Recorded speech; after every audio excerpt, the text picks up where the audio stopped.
Hola, buenos días y bienvenidos nuevamente al Seminario Internacional de Sistemas Sociales, Redes y Complejidad. En la sesión de hoy contamos con la presencia del muy brillante y estimado José Manuel Robles, doctor en Ciencia Política y Sociología.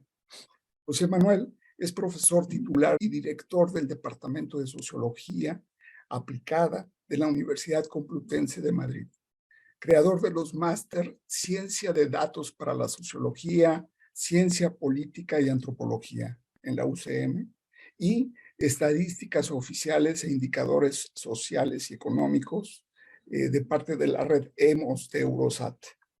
Igualmente, ha sido editor de la muy reconocida Revista Española de Investigaciones Sociológicas y la Revista Internacional de Sociología. Actualmente es además codirector del Grupo de Investigación Ciencia de Datos y Computación Suave para Análisis Social, formado por científicos sociales, estadísticos, matemáticos e informáticos. Su campo de investigación es la comunicación y la participación política a través de Internet, así como las consecuencias sociales del desarrollo tecnológico. Trabaja con datos cuantitativos de encuestas y data, tomando como referencia la teoría sociológica analítica. Ha publicado varios libros y un importante número de artículos en diferentes revistas académicas sujetas al sistema de evaluación por pares como Información, Comunicación y Sociedad, Racionalidad y Sociedad o Comunicación mediada por ordenador. Y ha coordinado proyectos de investigación para el Consejo Superior de Investigaciones Científicas de España, el Centro Español de Investigaciones Sociológicas, el Observatorio Nacional de las Telecomunicaciones y de la Sociedad de la Información, el Gobierno de España y de la Unión Europea. Ha sido, por supuesto, profesor invitado, entre otras instituciones, en la Universidad de California, la Universidad de Nueva York, la Universidad Nacional de Milán, el Instituto Interdisciplinario de Internet o la Fundación Juan March. Recientemente ha publicado el Manual de Big Data para Científicos Sociales en Cuadernos Epistemológicos del CIS en 2021 y está preparando un libro sobre Big Data desde la óptica de la filosofía y la metodología de las ciencias sociales. El título de su exposición del día de hoy es Big Data, populismo, posverdad y polarización, que por cierto es un proyecto de investigación internacional al que estamos siendo invitados varios colegas de América Latina en estas semanas y que se encuentra en su primera etapa. Sin nada más que decir y agradecido por tu generosidad personal e intelectual, te cedo la palabra, apreciado doctor José Manuel Robles. En primer lugar, muchas gracias, Carlos, por la invitación, por la oportunidad de compartir este espacio con vosotros y con vosotras. Lo cierto es que creo que no tenemos suficientes presentaciones como esta en el mundo académico, el que conecta América y Europa en general, pero también incluso en nuestros países. Es como yo siempre aquí pongo un símil. A uno le gusta escuchar música grabada, ¿no? En CDs y cosas así, pero como la música en directo no hay nada, ¿no? Como los conciertos de rock en directo no hay nada. Y las conferencias como estas son conciertos de rock, ¿no? Donde uno puede interactuar con el artista invitado, que es lo que me siento hoy en vuestro espacio de comunicación. Muchas gracias nuevamente. Voy a pasar a compartir la pantalla de mi ordenador para que puedan ver la presentación en la que me voy a basar, que es esta presentación que ustedes ven aquí. Entiendo que la ven bien, ¿verdad? Perfectamente. Perfecto. Carlos me ha pedido que hable sobre este tema que veis en la pantalla, que es Big Data, populismo, posverdad y polarización, en torno a unos 45 minutos para que posteriormente, como en unos 10, 15, 20, cuente un poco el proyecto que estamos poniendo en marcha. Y como soy una persona muy disciplinada, voy a cumplir con el tiempo estipulado para ello. Son aproximadamente 10, pues poco antes de en punto estaré terminando mi presentación y posteriormente ya pasaré a la cuestión de la investigación en la que estamos poniendo en marcha. Bueno, no me enrollo más. Bueno, yo soy el representante en este momento de este grupo de investigación al que ha hecho referencia anteriormente Carlos, que se llama Data Science and Soft Computing for Social Analytics. Es un grupo de la Universidad Complutense de Madrid, en España. Es un grupo de investigación netamente interdisciplinar. ¿Qué quiere decir esto? Bueno, esto quiere decir que es un grupo de investigación en el que participamos sociólogos, como es mi caso, compañeros y compañeras del área de la ciencia política, compañeros y compañeras del área de la comunicación, de los estudios de comunicación, pero también matemáticos, informáticos, estadísticos, físicos, expertos en sistemas complejos y científicos de datos. Realmente es un grupo de investigación muy multidisciplinar que tengo el placer de codirigir con el profesor Daniel Gómez. Bueno, pues este es el marco en el que trabajamos en España, no sé en otros países, como por ejemplo en México, pero en España los grupos de investigación son como el tractor de los recursos que utilizamos para la investigación. Así que los grupos de investigación son realmente instrumentos muy útiles para la investigación. Y en concreto a lo que nos dedicamos nosotros es a la investigación sobre procesos de comunicación y participación que se producen en redes sociales. Redes sociales digitales como por ejemplo Facebook, Twitter y otras del estilo. Bien, lo que hacemos es investigar sobre esa cuestión, sobre cuestiones de participación y comunicación política a través de redes sociales, pero para ello, y este es uno de los elementos singulares de nuestro grupo de investigación, para ello nosotros y nosotras utilizamos este tipo de técnicas de análisis de redes sociales y Big Data en una versión avanzada. Introducción. Ahora vamos a la segunda cuestión, que es ¿qué es lo que vamos a ver hoy? Bien, lo que vamos a ver hoy básicamente, o vamos a tratar de definir tres conceptos, nosotros lo llamamos las 3 Ps, tres conceptos que son que son ejes centrales, ejes axiales de la investigación que realizamos en nuestro grupo de investigación. Lo de Big Data al principio es porque es el método que utilizamos. El proceso va a ser el siguiente. Básicamente voy a tratar de definir cada uno de estos tres conceptos, cada una de estas 3 Ps, la P de polarización, la P de posverdad y la P de polarización, y luego a continuación voy a poner para cada una de esas definiciones, voy a poner un ejemplo de investigación aplicada realizada en el marco de nuestro grupo de investigación para ilustrar cada uno de esos conceptos. Y además, para aquellos compañeros y compañeras versados en cuestiones metodológicas, para apuntar algunos pormenores de las técnicas de análisis que utilizamos en nuestro grupo de investigación. ¿Ok? De forma que el objetivo central es compartir con vosotros y con vosotras el marco de referencia general de nuestro grupo de investigación, específicamente en relación a estas 3 Ps y a los métodos que utilizamos para la investigación aplicada. Permitidme, no obstante, antes una puntualización de corte más general, que tiene que ver con paradigmas. Es verdad que nosotros y nosotras trabajamos con las 3 Ps, polarización, posverdad, populismo. Sin embargo, trabajamos desde una óptica específica, desde un paradigma específico. Si bien la mayor parte de las investigaciones en el terreno de la comunicación y de la comunicación política parten de de un paradigma, de un enfoque que hemos venido llamando paradigma cognitivista, nosotros tratamos de posicionarnos en un paradigma diferente, que vamos a llamarlo paradigma no cognitivista. ¿A qué nos referimos cuando decimos cada una de estas cosas?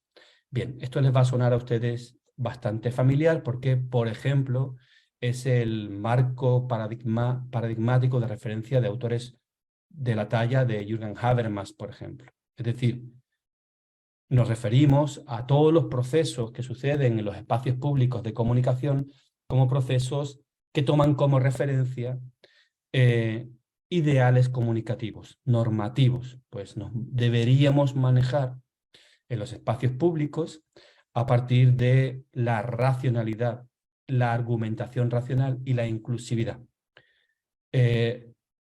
Cualquier alejamiento de este ideal comunicativo, es decir, de manejarnos cuando hablamos en público, en una red social, o cuando hablamos en un debate televisado, o cuando hablamos en cualquiera de los espacios que las democracias liberales proponen, facilitan para la comunicación, deberíamos hacerlo o tendríamos que hacerlo para que funcionase bien, para que se cumpliesen los objetivos de la democracia en el ámbito de la comunicación. Deberíamos hacerlo a partir de estos ideales, ¿no? La racionalidad, la inclusividad, la argumentación. Se entiende, claro está, desde este punto de vista, que existe algo sobre lo que podemos ponernos de acuerdo, ¿no es cierto? Que existe algo que, sobre lo que el acuerdo es posible. Pues lo mejor para todos y para todas, ¿no? De forma que si estamos debatiendo sobre un tema controvertido, léase, si debemos regular de una forma más flexible el derecho de las mujeres al aborto, pues se supone que hay una decisión que es óptima, una cosa objetiva sobre la que podemos ponernos de acuerdo.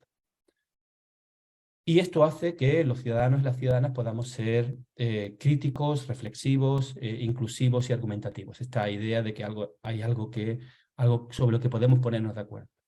Insisto, el problema, al menos para nuestro punto de vista, el problema de este enfoque, de ver el mundo de la comunicación desde aquí, el problema es que si nos alejamos, es decir, si lo que vemos los investigadores y las investigadoras, si lo que los datos nos devuelven se aleja de este ideal, el investigador que participa del enfoque cognitivista interpreta que esto es un problema, una desviación, una patología de la comunicación, como se ha llegado a decir en algunos foros.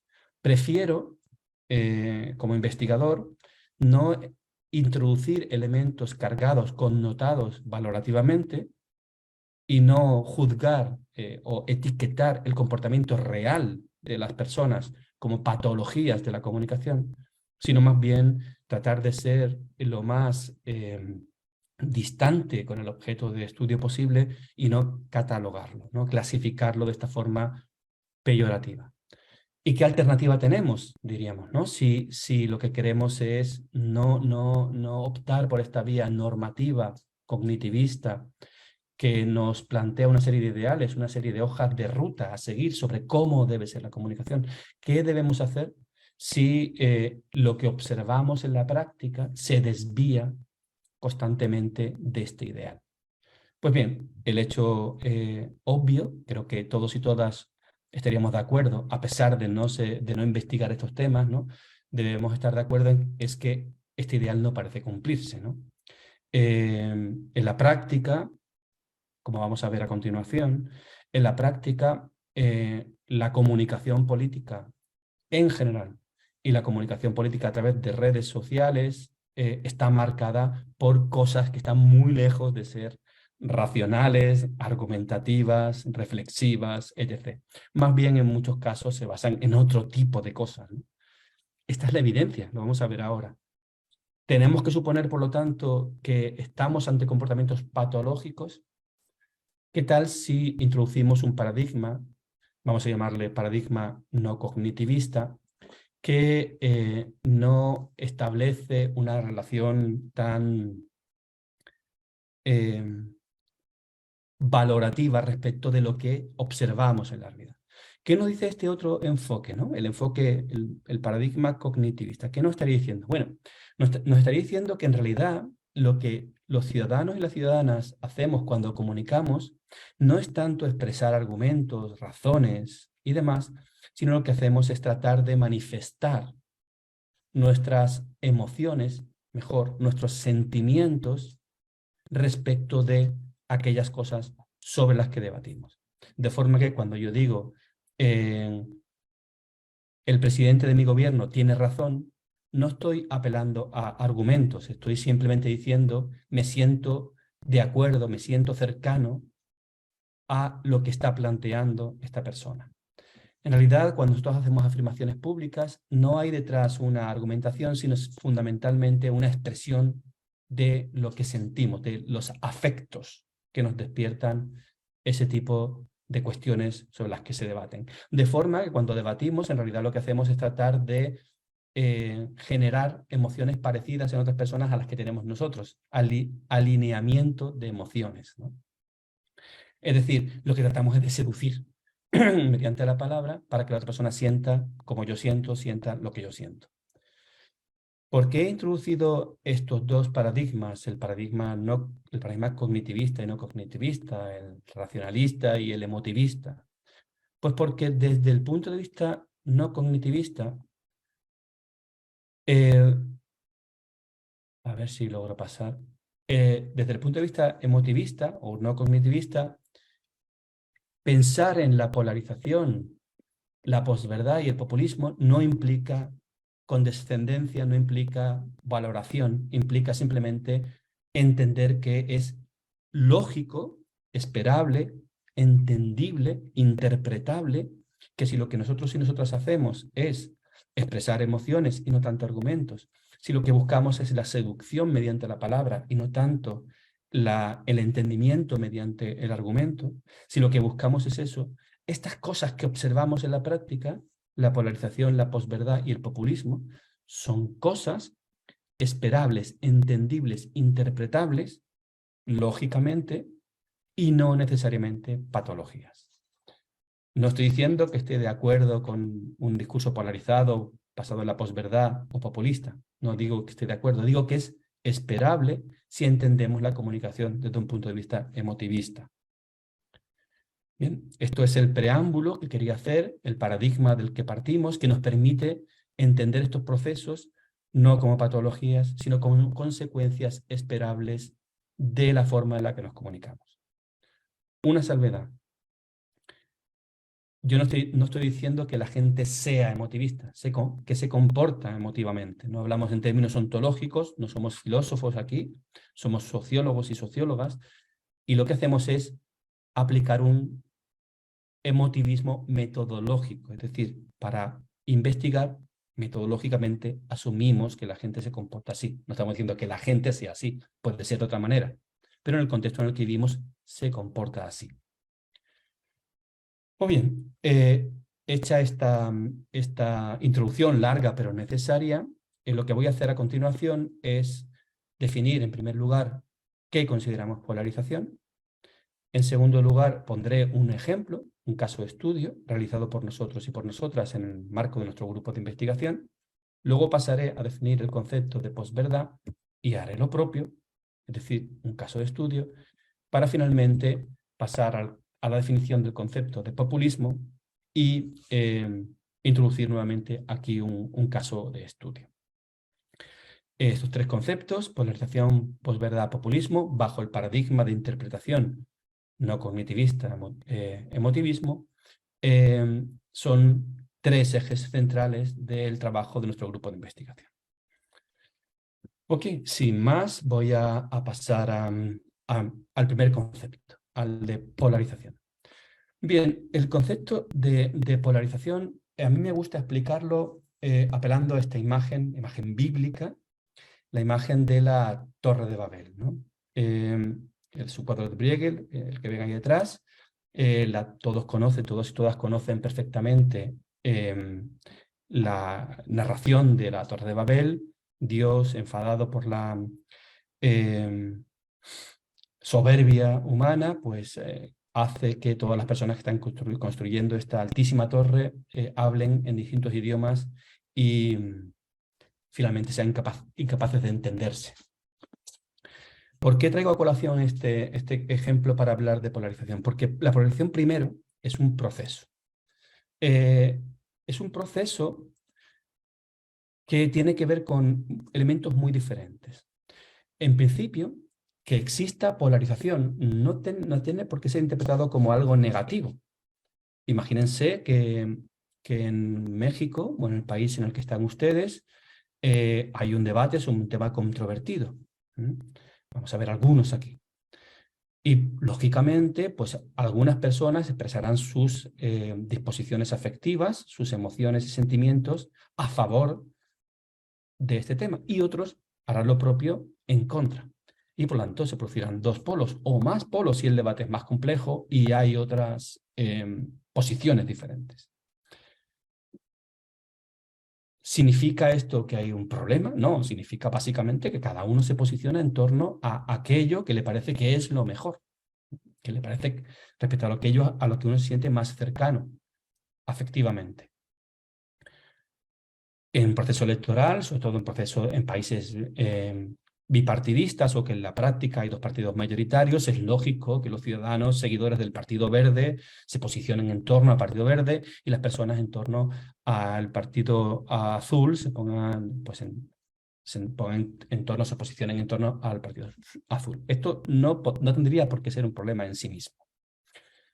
Ahora bien, ¿cuándo empieza a producir un problema? Cuando la polarización es un proceso que debe preocuparnos, y especialmente cuando es un proceso que debe preocuparnos en los espacios políticos de comunicación digital. Bien, debe preocuparnos cuando existe un proceso de ruptura comunicativa. La expresión que solemos utilizar es comunicación fallida, como analogía a democracia fallida. Es decir, cuando la situación a la que llegamos es una situación en la que los polos de esta conversación son polos que ya han dejado de fluir en la comunicación con el otro polo.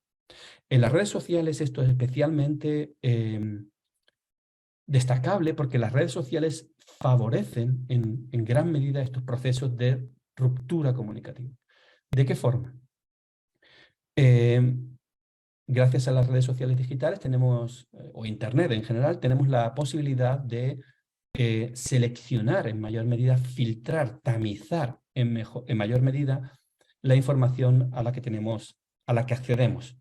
Pues yo prefiero informarme en aquellos canales en los que se está interpretando, enmarcando la información de forma que concuerda con mis intereses y preferencias. O yo prefiero leer aquellas revistas en las que o aquellos periódicos en las que la línea editorial coincide con mi posición. Pero no solo eso, sino que, perdonen, las redes sociales permiten seleccionar aquellos contextos, aquellos grupos de personas, aquellos individuos con los que yo voy a interactuar. Aquí siempre pongo la misma analogía. Si yo salgo con un amigo o con una amiga a tomar una cerveza en un bar en Madrid, es posible que alguien se acerque a mi amigo o a mi amiga y nos pongamos a hablar con esa persona. Resulta que esa persona, por las circunstancias de la vida, es una persona que piensa diferente a como pienso yo. Y me veo la necesidad de escuchar sus opiniones y dar las mías. El elemento de azar juega a favor de la ruptura de la polarización, porque me veo obligado a establecer ese contacto. En las redes sociales digitales esto es mucho más controlable. Yo puedo evitar hablar con esa persona que se acerca a mí y que piensa diferente. Puedo filtrar.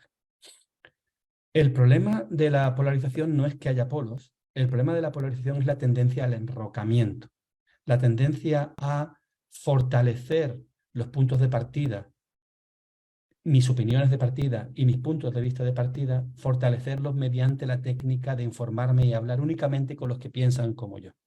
De tal forma que llega un punto de enrocamiento de las posiciones en las que empezamos a hablar lenguajes diferentes, idiomas diferentes. Esto lo podemos llamar la babelización de la comunicación. Es decir, cuando hemos aprendido, hemos interiorizado tanto el hablar con aquellos y con aquellas que piensan como nosotros, que ya hablamos una lengua diferente de la que hablan los que están enfrente. Ya la comunicación no solo no existe, sino que es imposible. Cuando nuestras ideologías se convierten en algo tan fuerte, cuando lo que hacemos es a ver quién dice la barbaridad más grande, porque sé que en este contexto esa barbaridad va a ser aceptada, cuando empezamos a utilizar referentes comunes, constantes, estamos en un proceso de crear un lenguaje que nos babeliza, que nos hace imposible la comunicación con el que está enfrente. Y si la comunicación existe, es para lanzar el insulto, el desprestigio, el agravio. Vivimos en sociedades en las que cada vez más las redes sociales se utilizan, no necesariamente tienen que ser así, pero se utilizan para babelizar, para fortalecer las posiciones de partida, tirar de esas posiciones de partida hasta el punto en el que hablamos lenguas completas y absolutamente diferentes y la comunicación es imposible. Por lo tanto, aquí querría enfatizar la idea de que polarización no es en sí mismo algo malo, es algo esperable. En segundo lugar, que la polarización es un proceso que parte de dos polos, pero que se transforma en algo negativo cuando existe un proceso de enrocamiento, de creación de lenguajes y de referentes que representan a uno de esos polos, a tal grado que es imposible comunicarse con él o con los que están al otro lado, o cuando se hace para el desprestigio, para el ataque o para la ridiculización. En estos casos hablamos prefiero no hablar de polarización para no cargarlo connotativamente, sino de babelización. ¿Sí? ¿Qué ocurre? ¿Por qué desde el emotivismo, desde esta perspectiva no cognitivista, la polarización es un proceso esperable, ¿no? ¿Por qué? Bueno, básicamente porque hablar con aquellos que piensan como nosotros nos hace sentir, el sentimiento compartido es muy fuerte. Los vínculos emocionales son muy fuertes con aquellos que sienten como nosotros. Ahora bien, enfrentarse a formas de entender el mundo, de emociones diferentes, esto es mucho más costoso. Si queremos mirarlo en términos de rational choice, de elección racional, es esperable reforzar aquellas cosas que me vinculan que esperar o esforzarme para entender aquellas cosas que sienten aquellas personas que sienten diferente. Bien, polarización, proceso, enrocamiento, babelización. Pongamos un ejemplo. Miren, esto que ustedes están viendo aquí es el resultado de una de nuestras investigaciones publicada en un journal norteamericano que se llama Journal of Gender Studies. Y es la representación de algo que sucedió en España hace 4 años y que voy a explicarles para que entiendan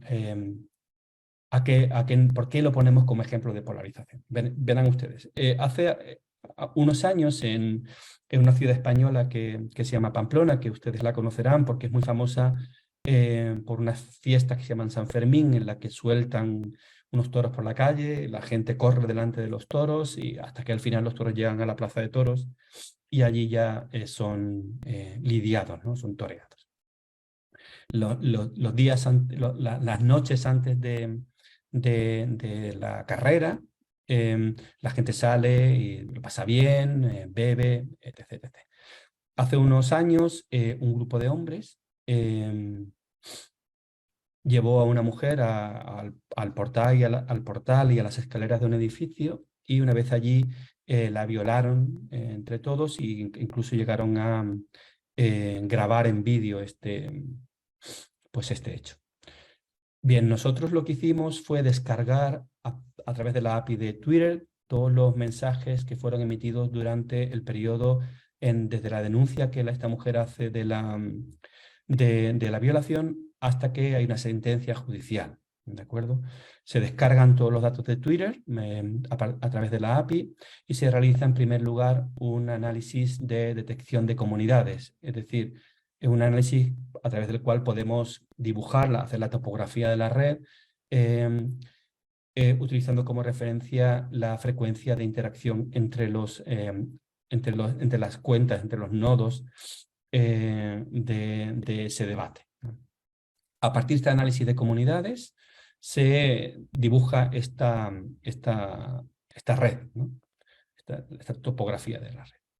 Bien, a lo que aquí ven es en pintado de púrpura, de purple, el grupo de cuentas, los nodos que están a favor de la versión que del hecho plantea la mujer, y las personas que están apoyándola, mientras que en el lado verde lo que encontramos es son las personas que están en contra y que ponen en cuestión la versión de esta mujer. ¿Qué es lo interesante en este análisis? ¿Por qué es un buen ejemplo de la polarización? Pues miren ustedes, prácticamente, bueno, más, pero no es más, es prácticamente el 90% de las cuentas, de los mensajes más bien, que se emiten durante este periodo de estudio sobre este caso, están posicionados o bien en la comunidad púrpura o en la verde. Es decir, no hay tonos de grises, no hay matices, un lado o el otro. Es decir, se está a favor de las reclamaciones de la víctima, se apoya su posición, o se está en contra. Las opiniones disidentes, las que no se casan con ninguna de las dos opciones, apenas están representadas. Y si lo hay, ven los arcos que conectan la comunidad púrpura con la comunidad verde, si los hay, son para el insulto o el desprestigio. Ahora bien, acabamos de decir que haya dos polos no es necesariamente una cuestión a destacar, ¿no?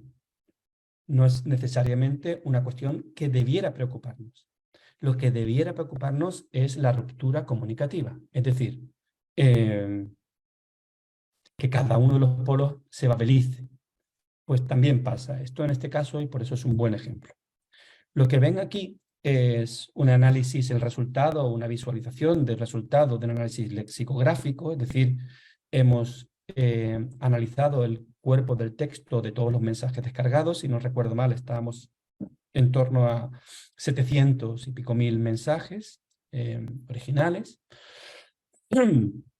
Y nuevamente lo que encontramos en el grupo, al lado izquierdo ustedes verán las principales palabras puestas por tamaño en función de la frecuencia de uso de estas palabras. Y en el lado derecho ven las palabras principales utilizadas por las personas que estaban en la comunidad verde. Recordemos que el grupo morado es el grupo que estaba apoyando a la víctima. Digo víctima porque ya hay una sentencia judicial, las personas que cometieron el delito están en la cárcel, por lo tanto es la víctima. Y en el lado verde, que es el grupo que estaba en contra de la versión de la víctima. Verán ustedes, ¿por qué me parece que esto es un buen ejemplo? Lo utilizo mucho cuando hablo de polarización, porque me parece que es un ejemplo paradigmático de la polarización.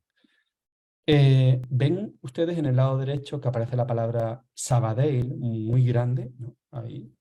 También aparece muy grande la palabra Alicante, abajo a la derecha. Alicante y Sabadell son dos ciudades en España. Sabadell es una ciudad que está en el norte-este, en Cataluña. Alicante es una ciudad que está más o menos en el centro, pero también en el este, en la comunidad autónoma de Valencia. ¿Por qué se destacan estas ciudades? Pues verán, se destacan fundamentalmente porque en ambos casos, en Sabadell y en Alicante, sucedieron dos actos de violación colectiva a una mujer. La diferencia, y por eso sale a colación, es que en ambos casos los agresores eran de origen norteafricano. Por eso también aparece ahí la palabra marroquíes. Y no solo eso.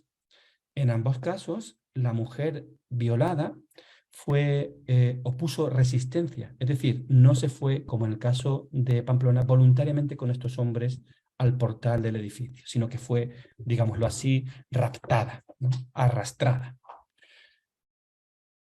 ¿Qué está pasando aquí?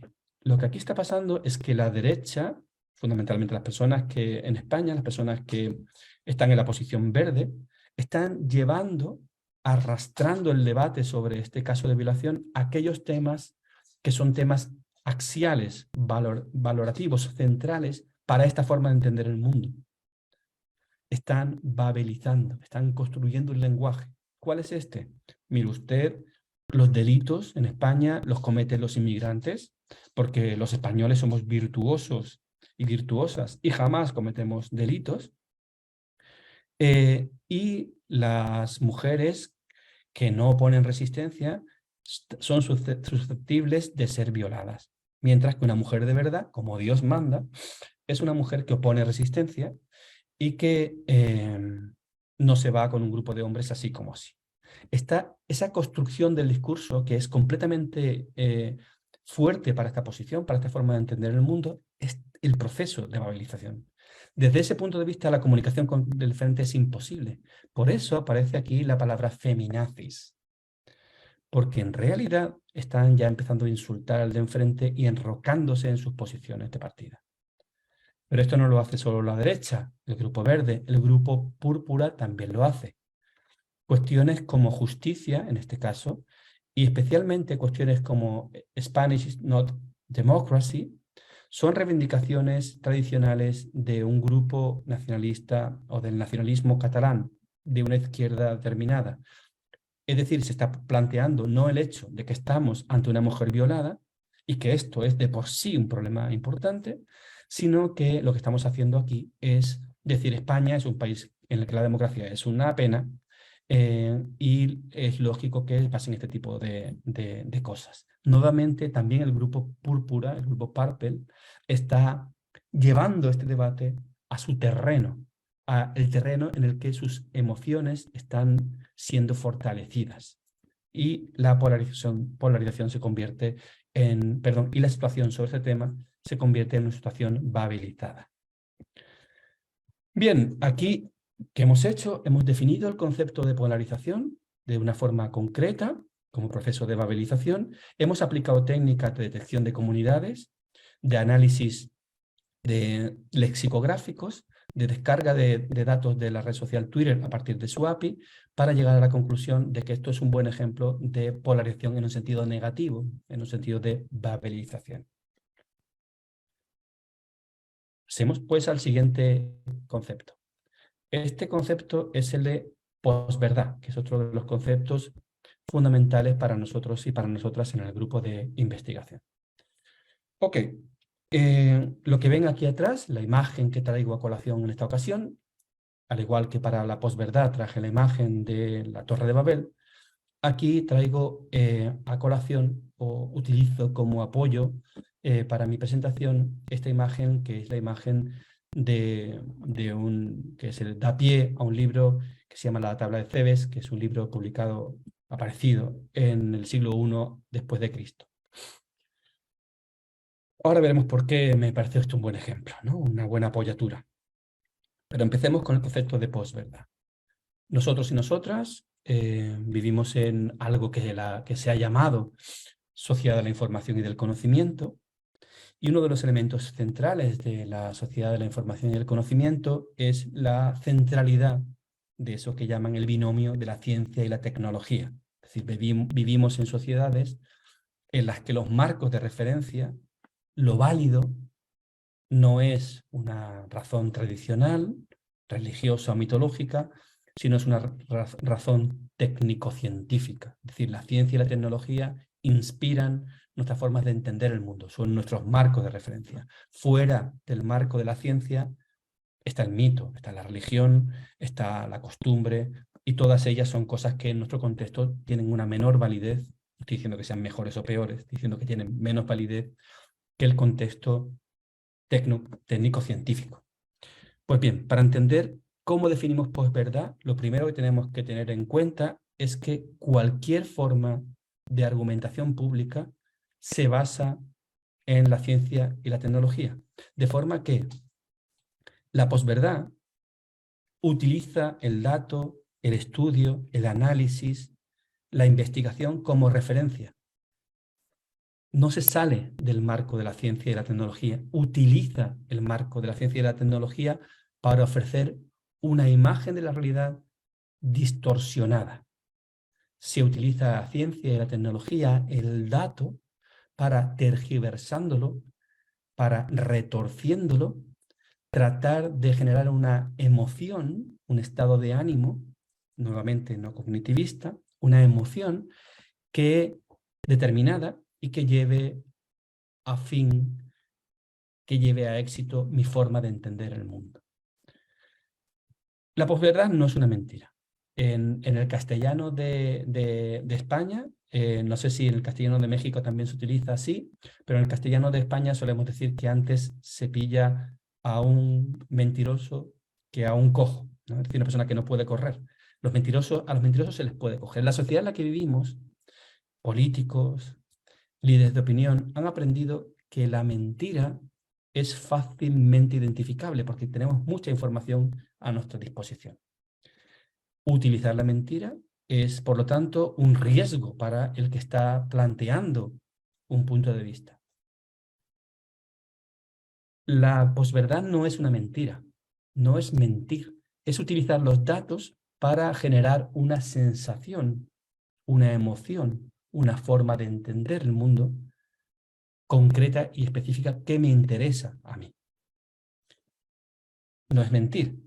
Y les pongo un ejemplo muy sencillo para entender esto. Verán, en el 2004, hace ya casi 20 años, parece mentira, Madrid, y justo el barrio en el que yo vivo, desde mi ventana puedo verlo, sufrió un atentado yihadista, un atentado terrible en el que murieron muchas personas.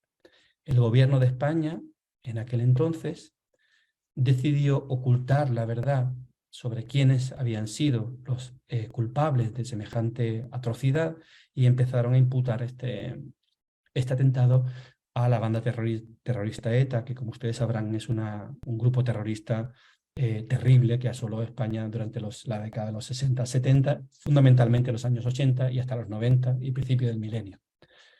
A pesar de tener suficiente información para informar, para imputar que no era ETA, ellos decidieron continuar con esa línea.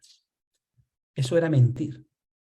Sin embargo, días después, algunos medios de comunicación nacionales en España empezaron a publicar informaciones basadas en hechos, en datos, que digamos que retorcían tanto los asuntos como para generar una sensación de que finalmente no habían sido los yihadistas, sino ETA. Y que de hecho el gobierno de España y algunos partidos políticos de España estaban involucrados en aquel atentado. Esos segundos, si era posverdad, utilizaban datos, algunos de ellos verdaderos, retorciéndolos, presentándolos de tal forma que parecían hechos verdaderos. Pero, mientras tanto, generaban un estado de ánimo en la población, en la opinión pública, que les convenía a ellos, en este caso para vender periódicos. Por lo tanto, la posverdad se produce en el marco de la ciencia y la tecnología para, retorciendo el dato y la información, generar un estado emocional que ayude a imponer el punto de vista que yo quiero imponer. Como decía, esas sensaciones se definen en el marco hegemónico de la ciencia y la tecnología. ¿Qué es lo que ocurre en el fondo? Lo que ocurre en el fondo es que los hombres y las mujeres, los ciudadanos y las ciudadanas del siglo XXI, sabemos perfectamente que la ciencia no es una verdad universal y para toda la vida, sino que sucede que algunas veces hay avances científicos que cambian nuestra forma de entender ese fenómeno. Ninguna teoría es 100% cierta. Podemos esperar que se falsee en algún momento en el futuro. Pero la posverdad lo que nos dice es que todas las teorías son igualmente válidas. Y esto no es lo mismo que decir que ninguna teoría es cierta. No todas las teorías son igualmente válidas. Las teorías que retuercen los datos para generar un estado de ánimo no son necesariamente verdaderas, válidas. Bien, nuevamente recojo un poco, devuelvo y vamos al ejemplo, al caso. Verán, vivimos en una sociedad de la información y el conocimiento, el binomio ciencia-tecnología es ineludible, por lo tanto, cualquier forma de entender, cualquier propuesta para enmarcar un proceso, un debate público, cualquier marco de referencia tiene que basarse en la ciencia y la tecnología. Ahora bien, ¿basarse en la ciencia y la tecnología es necesariamente un argumento válido? No lo es. ¿Por qué? Porque la posverdad se ha convertido en una estrategia experta en retorciendo la verdad retorciendo los datos, generar un estado de ánimo específico. Así entendemos nosotros y nosotras el fenómeno de la posverdad. Vamos a un caso.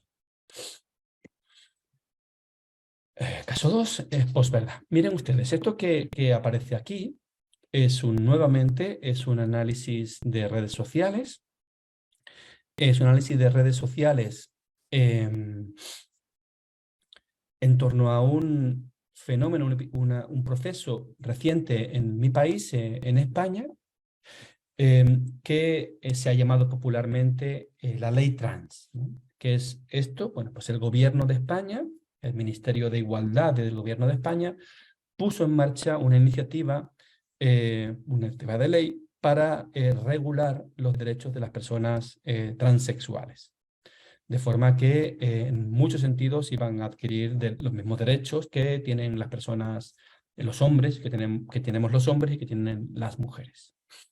El gobierno de España abrió el debate público sobre este tema para que los ciudadanos y las ciudadanas diéramos nuestra opinión sobre qué nos parecía una ley sobre este tema.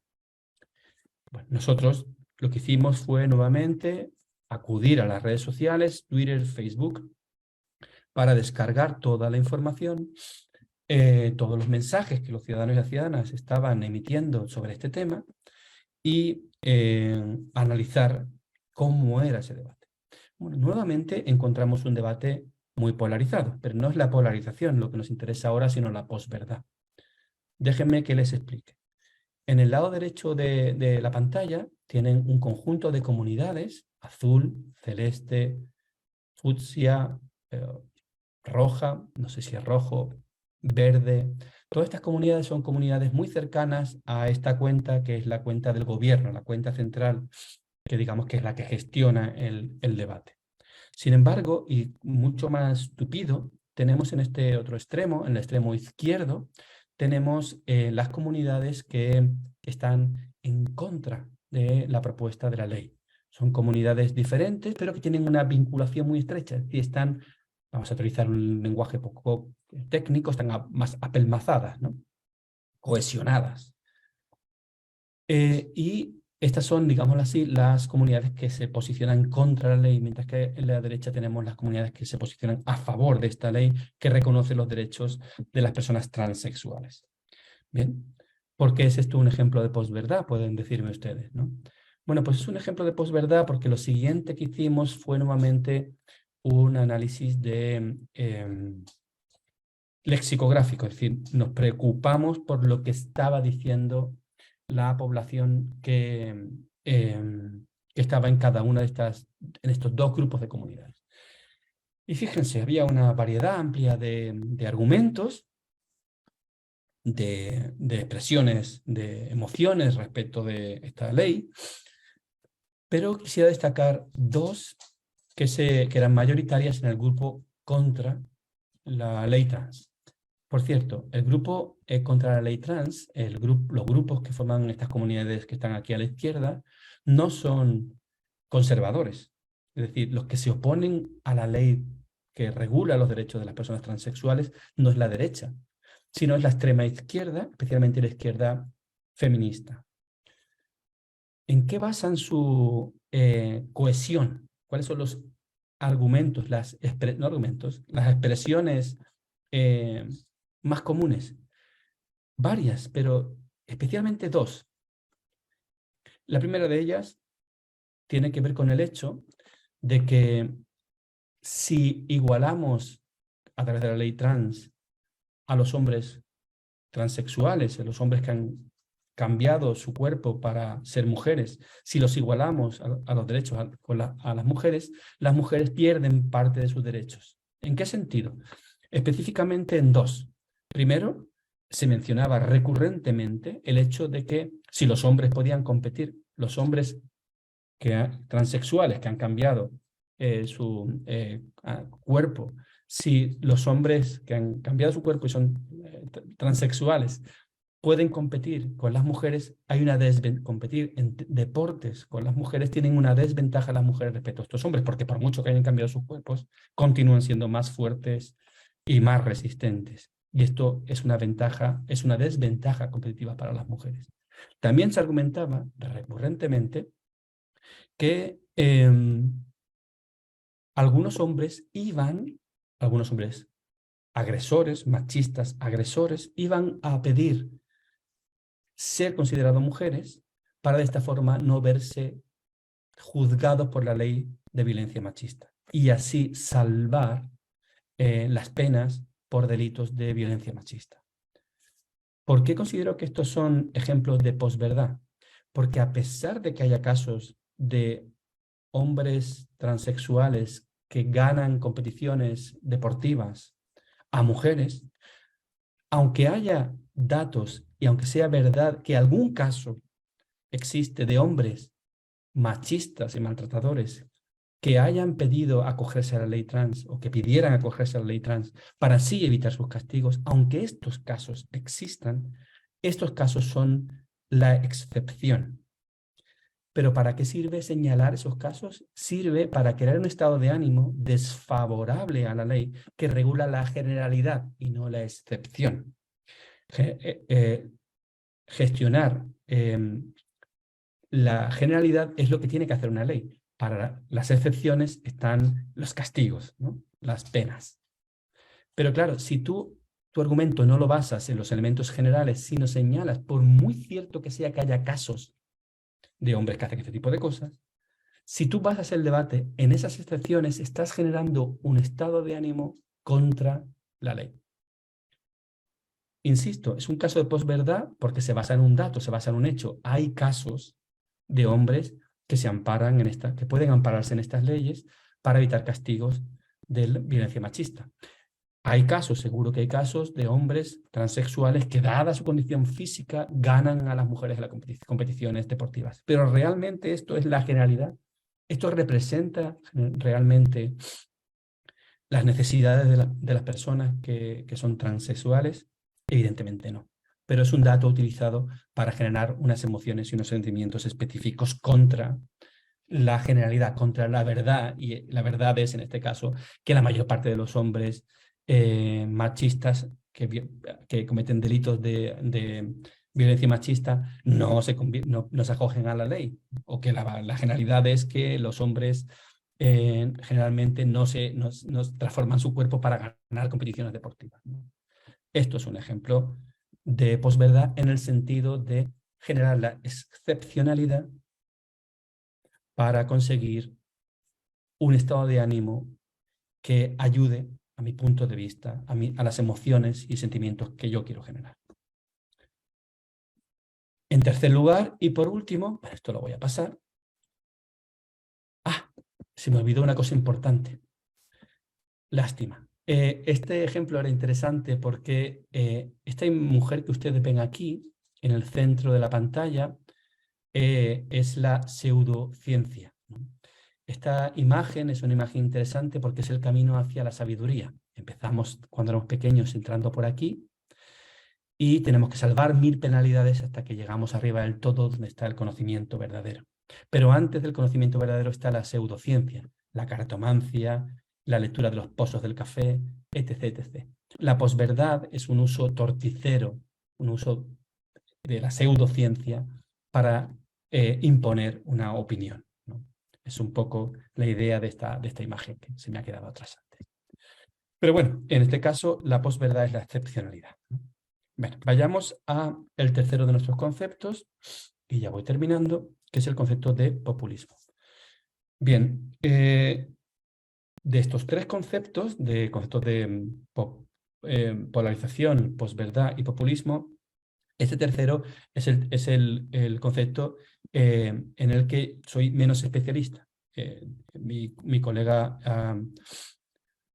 Arturo Rodríguez es el especialista en este tema, tesis que dirigí, y es el que más o menos encabeza este área de trabajo sobre populismo. Les cuento algunas cuestiones. Populismo es un concepto realmente esquivo, es un concepto difícil de definir, pero si tuviéramos que hacerlo, podríamos generar 3 grandes categorías o 3 grandes líneas de trabajo para hablar de populismo. La tercera de nuestras P's. La primera de ellas, podríamos entender el populismo como una estrategia para alcanzar el poder, es decir, lo que hay que hacer para que el candidato populista pueda ocupar una posición de poder. ¿Qué estrategias debe seguir? ¿Cómo debe comportarse en el espacio comunicativo? ¿A qué tipo de estrategias debe apelar? Da igual la estrategia para alcanzar el poder. El populismo es una forma de organizar las estrategias en el terreno que nos interesa, comunicativas, para lograr el poder. Podemos entender el populismo, que es, por ejemplo, una forma de entenderlo de muchos autores de la América que habla castellano, como el líder carismático, ¿no? Ese líder que tiene una relación directa con el pueblo, ¿no? Incluso cuando Chávez se viste de Venezuela, ¿no?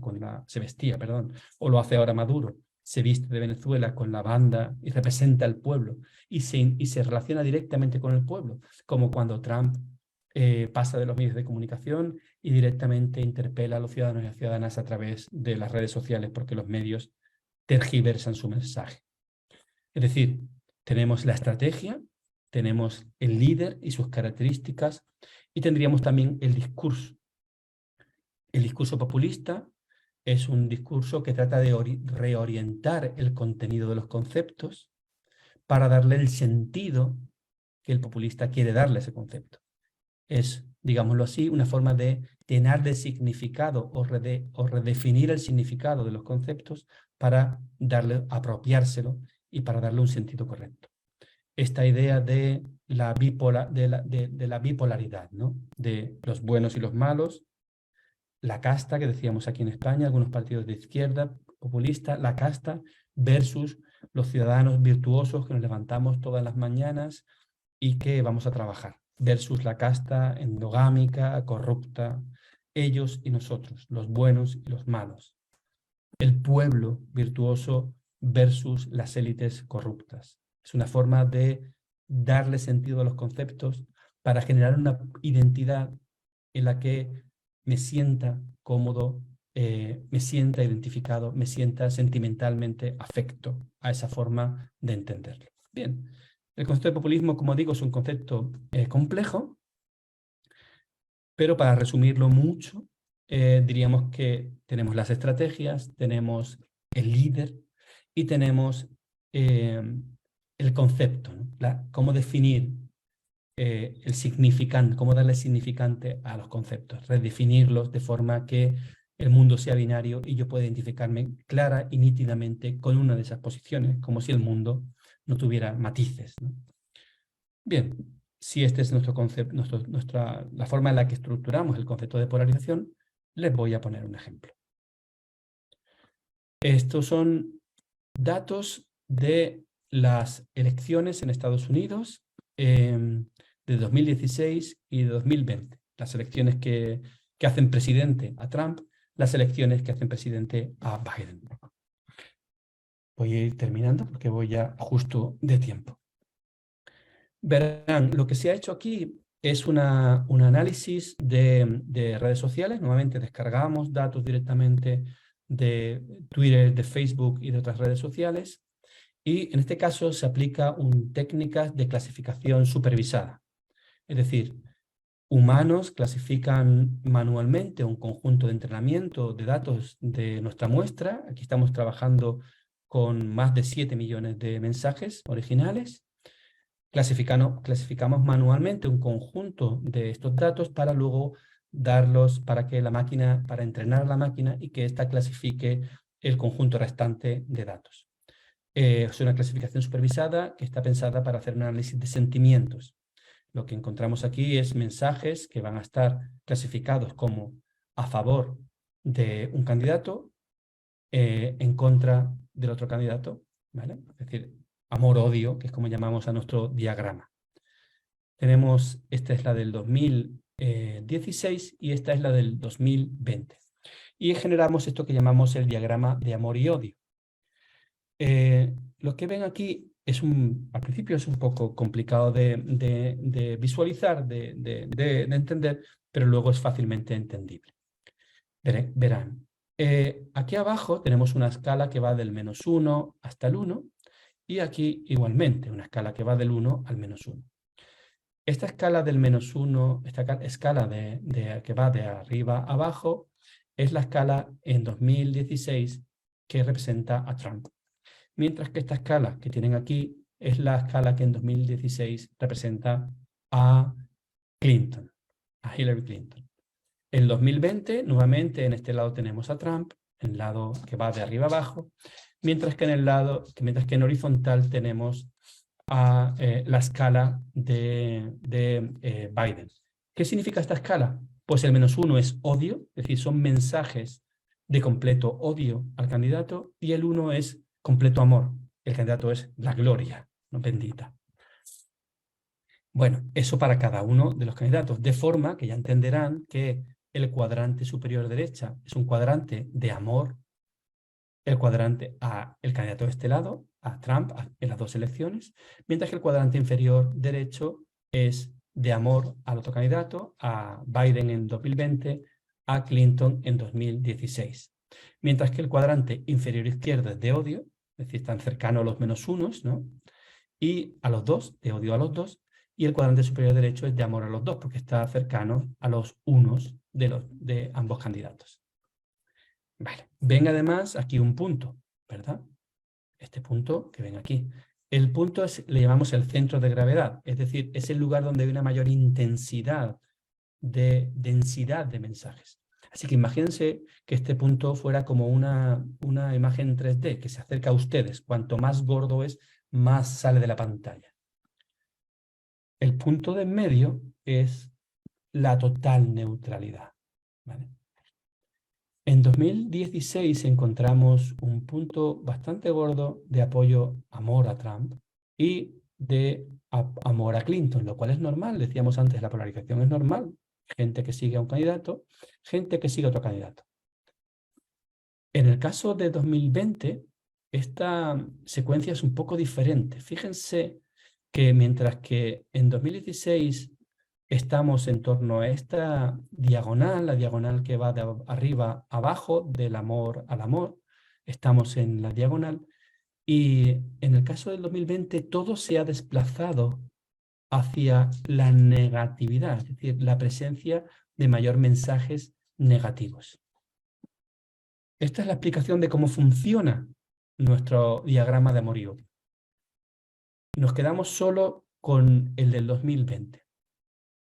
Fíjense, aquí tenemos nuestro diagrama de amor y odio, nuevamente los centros de gravedad, y aquí estamos viendo todos los usuarios, incluso aquellas personas que solo han emitido un mensaje durante toda la campaña electoral.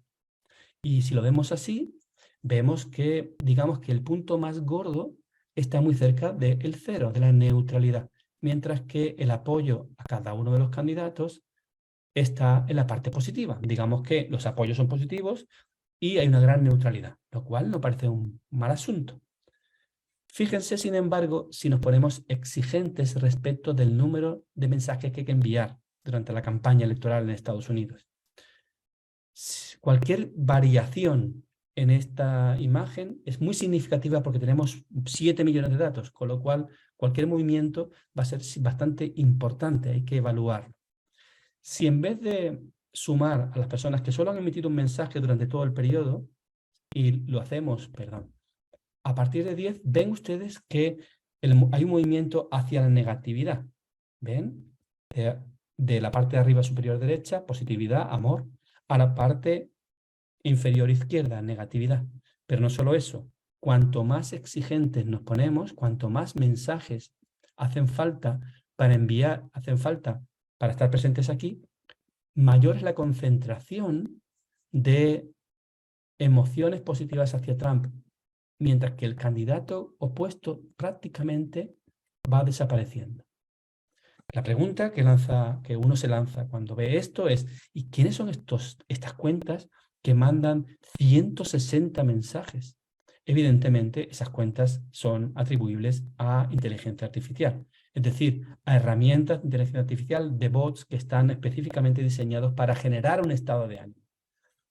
La estrategia populista, en este caso, es la estrategia de ganar el poder en el espacio público comunicativo a través de herramientas que generan un estado de ánimo muy positivo para un candidato concreto, en este caso, Donald Trump. Así que el proceso que observamos en este análisis específico es, primero, cuando quitamos a las personas que emiten pocos mensajes, un ciudadano normal y corriente como puedo ser yo, se negativiza el proceso. Cuando pensamos en cuentas que están todo el tiempo mandando mensajes, hasta, vaya por Dios, hasta 190 mensajes, bots fundamentalmente, vemos que aquí hay una concentración densísima a favor de Trump. Es decir, una estrategia para conseguir el poder del líder populista. Y termino. Bien, evidentemente podríamos haber analizado las 3 Ps, polarización, populismo, posverdad, desde el punto de vista del emotivismo o de las teorías no cognitivistas. Lo que ocurre es que mirarlo desde el punto de vista del emotivismo nos permite no pensar en patologías, sino en procesos, las 3 Ps esperables. Y esto nos ilumina mucho el camino. Hemos definido las 3 Ps a partir de no patologías, sino de comportamientos razonables en ese contexto, entendibles, interpretables. Aplicamos técnicas de investigación con ciencia de datos que nosotros mismos hacemos, nada de herramientas corporativas, con técnicas como clasificación supervisada, análisis de sentimientos, análisis lexicográfico, detección de comunidades o análisis de mediaciones. Este es el tipo de investigación que hacemos nosotros y nosotras y que nos permiten comprender el tríptico de las 3 Ps, el tríptico de la babelización, el tríptico de la pseudociencia y el tríptico del populismo.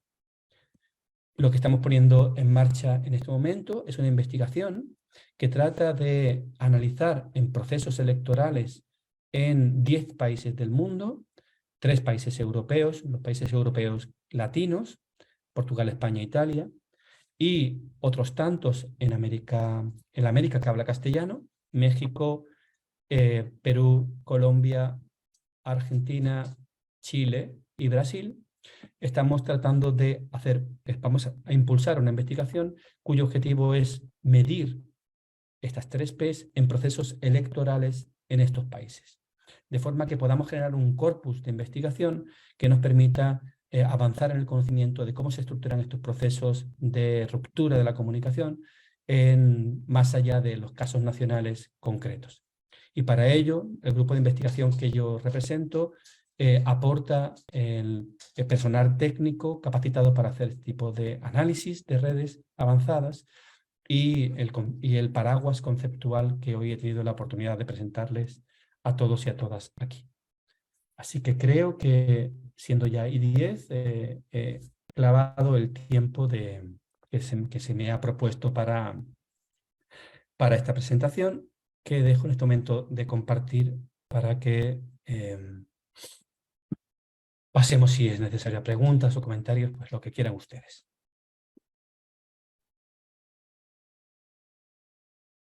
Excelente exposición, José Manuel. Fíjate que tenemos un comentario que dice: de la presentación entiendo una fuerte correlación entre los 3 fenómenos. Posverdad como mecanismo de polarización y populismo usando posverdad para polarizar y enardecer al pueblo. Te pregunta el doctor Rafael Morales Gamboa, que es doctor en inteligencia artificial. Y ahí está. Por supuesto. Las presentaciones tipológicas, como lo que yo acabo de hacer, me pongo muy weberiano en esto, son presentaciones que muestran las conceptografías como cajas estanco, ¿no? Esto tiene fundamentalmente un afán pedagógico, no tiene un afán epistemológico. Evidentemente, en la práctica, estos procesos son procesos de canales, discúlpeme, que se comunican.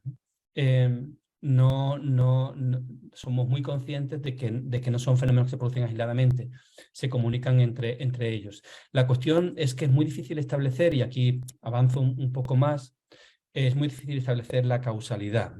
No sabemos muy bien si el populismo o el contexto de debate populista genera posverdad o la posverdad es un argumento recurrente para el populismo, o si en la polarización el populismo crece como setas, o gracias al populismo se generan contextos polarizados.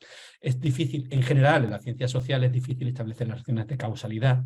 Lo que sí, me vuelvo a poner weberiano, lo que sí podemos decir es que son fenómenos que tienen una cierta afinidad lectiva, decía Weber, es decir, que se llevan bien entre ellos, ¿no? Que son buenos amigos, ¿no? Me ha parecido una excelente exposición, muy clarificadora de la reunión que tuvimos hace 2 semanas. Estoy seguro que los colegas que estuvimos reunidos hace 2 semanas en esta primera invitación que nos hiciste, nos clarifica muchos puntos. No sé si tengas un comentario adicional. No.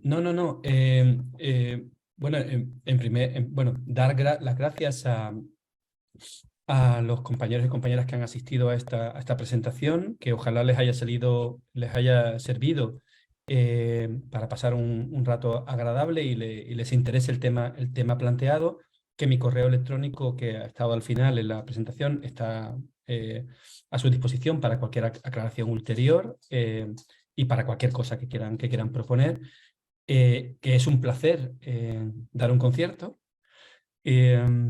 Y especialmente para unos colegas tan valiosos como los colegas que representa tú en este momento, Carlos. Pues yo espero que Gastón Becerra, el doctor Gastón Becerra, la doctora Rosario Rogel, la doctora Tania Galaviz, el doctor Gabriel Vélez, el doctor Dominique Hoffman, Javier Blanco, Rafael Morales, que participan en la Red Latinoamericana de Sistemas Sociales y Complejidad, están muy interesados en temas de Big Data, en temas de algoritmos, en estos temas fundamentales hoy por hoy, pues les interese participar en este proyecto, que me parece sumamente valioso. El mismo Rafael, dice, si las herramientas técnicas están bien desarrolladas por el grupo, ¿cuál sería la aportación de los colaboradores latinoamericanos?